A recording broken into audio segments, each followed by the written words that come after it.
Ang tikbalang at ang nawawalang manlalakbay.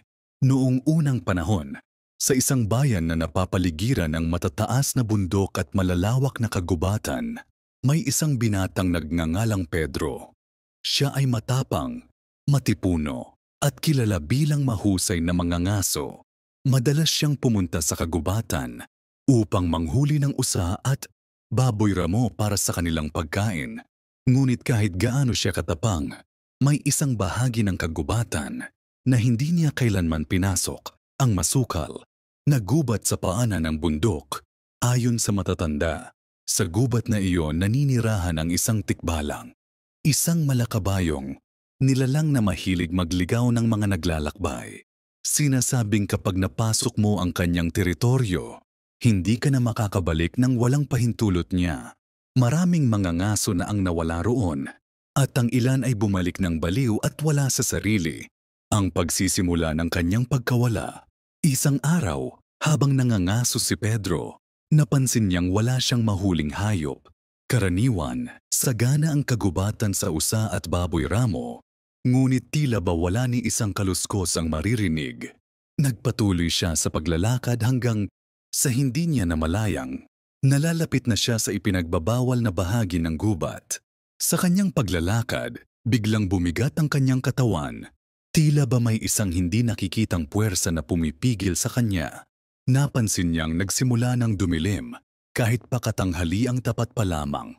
Pinilit niyang bumalik, ngunit sa bawat hakbang niya, lalo siyang napapalayo. Hindi nagtagal. Nakita niya ang isang matandang lalaki na nakaupo sa ilalim ng isang malaking puno ng balete. Ang matanda ay nakayuko at tila nagdarasal. "Lolo, maaari po bang magtanong? Nawawala po ako at hindi ko na makita ang daan pabalik," sabi ni Pedro. Dahan-dahang tumingala ang matanda at ngumiti ng kakaiba.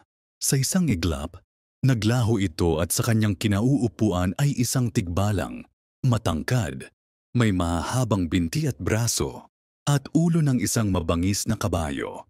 Kumikislap ang mga mata nito at may halakhak na gumapang sa buong kagubatan. "Hahaha!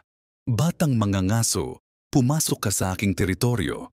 Ngayon, ikaw ay akin na," sigaw ng tikbalang. Ang pakikibakan ni Pedro. Nang marinig ito ni Pedro, agad siyang tumakbo palayo. Ngunit gaano man siya kabilis, tila hindi siya nakakalayo sa tikbalang. Ang paligid niya ay paulit-ulit lamang.